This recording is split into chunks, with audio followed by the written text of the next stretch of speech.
Very well. Let us move on to the next page and go over one example dealing with a limit of functions.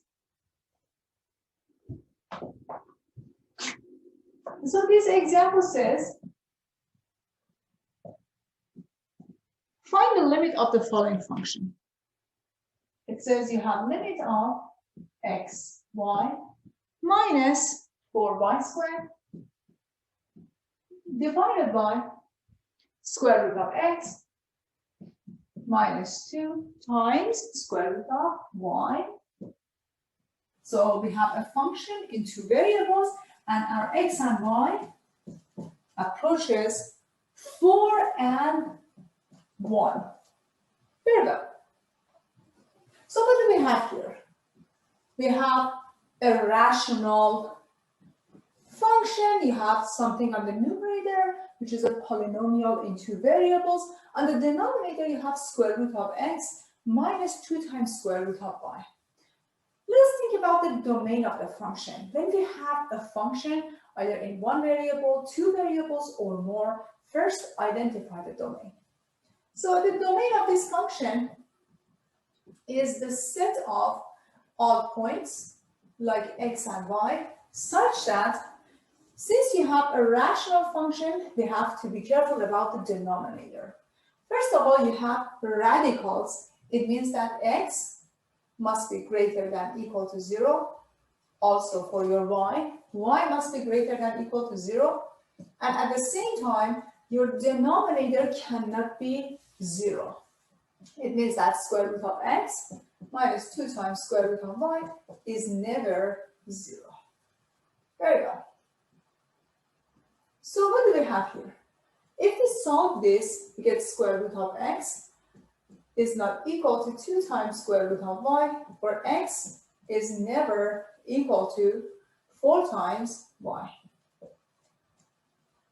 So we have to exclude all of the points on line y equals to x divided by 4 or x equals to 4y. We can rewrite the domain this way. The domain is the set of all points x and y such that x is greater than equal to 0, y is greater than equal to 0, and x is never equal to 4y. So this is the domain of the function. This is our very first step in identifying this function. Very well. First, to evaluate this limit, plug in the values. You have x equals to 4 and y equals to 1. Maybe you're lucky. Maybe after plugging this x and y value, you get L, which is just a constant. Let us check it. Check the point.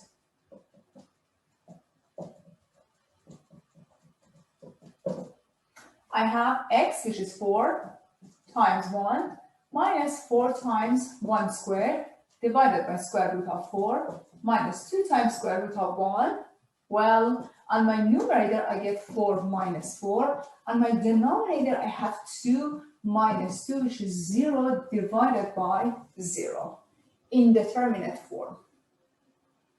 To be able to find the limit of this function, we have to move on to the next step, because we have 0 divided by 0, indeterminate form.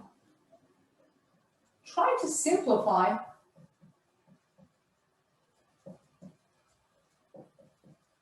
the function. So how do we simplify this function?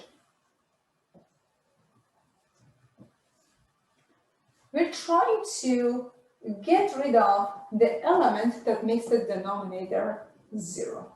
So what if I multiply this by the conjugate of the denominator? I have xy minus 4y squared divided by square root of x minus 2 times square root of y. I multiply both the numerator and the denominator by the conjugate of the denominator, which is square root of x plus 2 times square root of y divided by square root of x plus 2 times square root of y. And I know x and y approach 4 and 1. This is our point. And we're getting closer and closer to 4 and 1 in xy plane. Perfect. On my numerator, I left with the limit of xy minus 4 y squared times square root of x plus 2 times square root of y divided by. So here you have the product of two expressions with opposite operations, plus and minus. You get x minus 4 times y. If I factor out y on the numerator, I'll write this here for you, 4 and 1. By factoring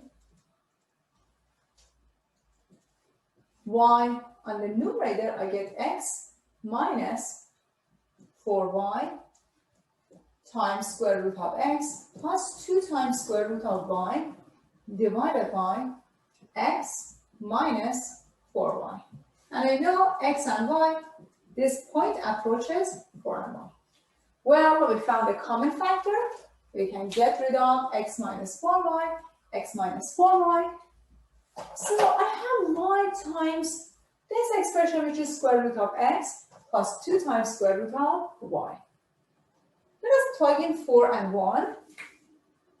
We have 1 times square root of 4 plus 2 times square root of 1, which is equal to 1 times 2 plus 2, which is 4. So at this boundary point, 4 and 1, that caused the indeterminate form for my limit. After simplifying this rational expression, I got to 4. What's the meaning of that? It means that the limit of the function while x and y approaches 4 and 1 is 4. This is your z value.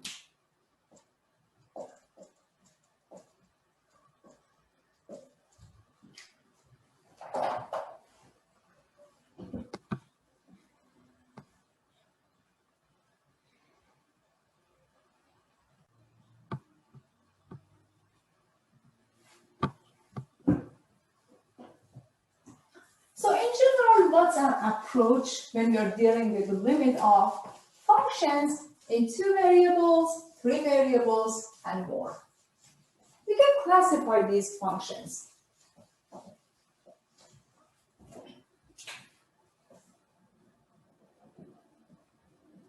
Functions in 2 or more variables. Your very first step is to plug in the values a and b. If you have a number, it means that the limit of the function is equal to that number.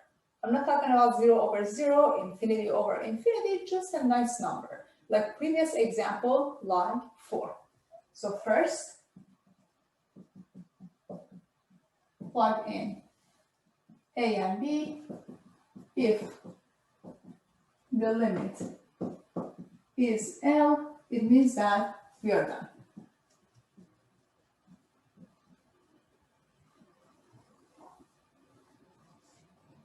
Okay, perfect. Now, the classification goes like this. If you have a polynomial function, polynomial functions. In this case, your function is a nice function. It's a continuous function. It means that the limit of the function is equal to the value of the function, the z value of the function, after substituting a and b. In this case, since the function is continuous on its domain then limit of the function x and y, while x and y approaches a and b is equal to f of a and y, which is a and b.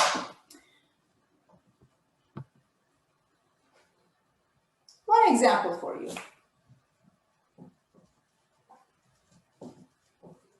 Question says, find the limit of the following polynomial. You have the limit of x squared y cubed minus x cubed y squared plus 3x plus 2y. In this case, it says x and y, they're getting closer and closer to 1 and 2. Take a look at this polynomial. This is a function in two variables, and at the same time, it's continuous everywhere. It's a nice function. What you're going to do, you're going to plug in 1 for x, 2 for y, simplify, and you get the limit of your function. This is this case. So the limit is equal to 1 squared, 2 cubed, minus 1 cubed, 2 squared, plus 3 times 1, plus 2 times 2. You get 8 minus 4 plus 3 plus 4, which is 11. This is your L, or limit of the function.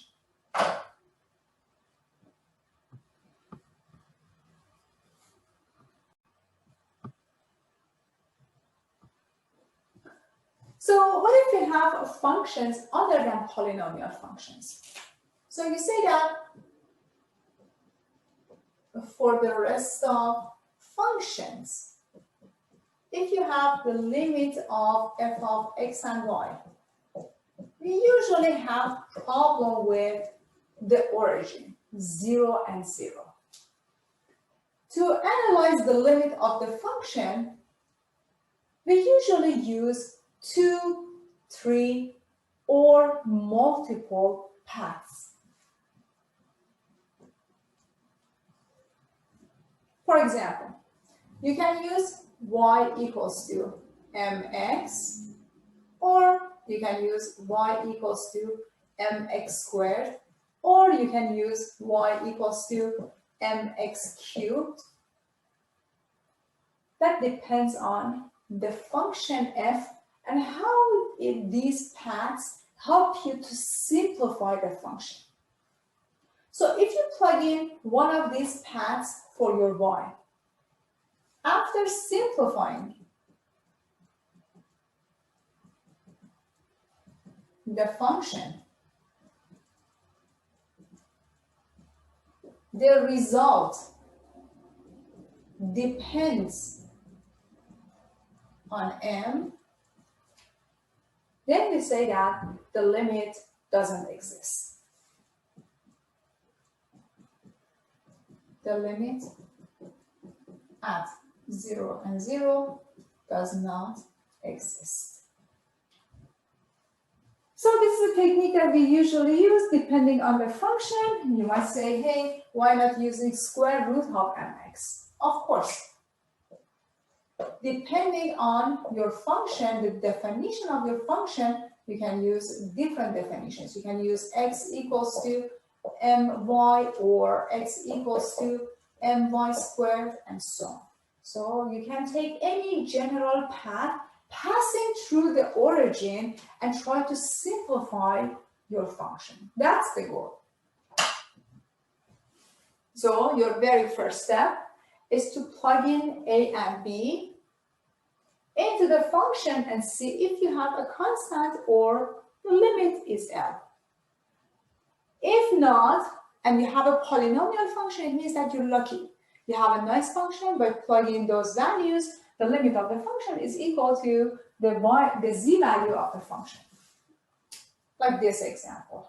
Otherwise, if you have limit at the origin, note that we can find the limit of the function at any other point, like A and B, but general paths are going to be different in this book, in this class.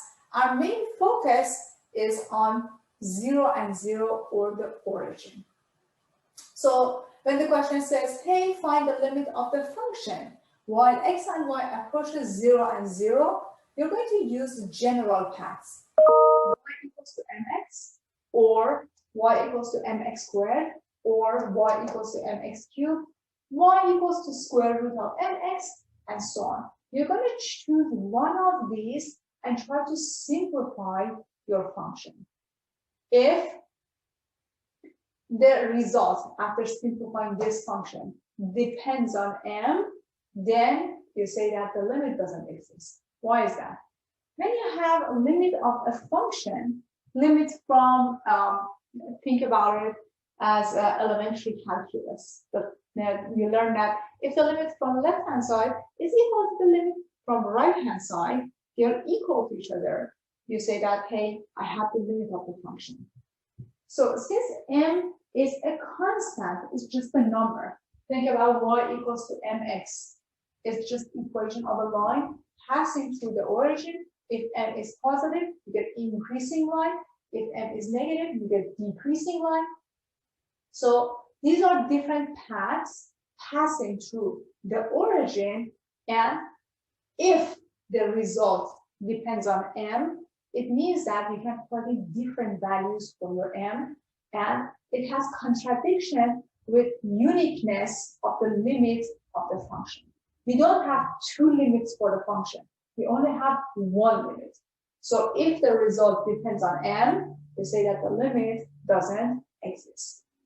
Again, outside this class or as extra practice, if the question says the limit of the function y, x and y approaches a point, not 0 and 0, you're going to use equation of a line, equation of a parabola, or any other path passing through that point, A and B. In this case, this is 0 and 0. Equation of the line is y equals to mx plus 0, which is just mx, and so on. All of these paths, all of them passing through the origin. Let's take a look at one example.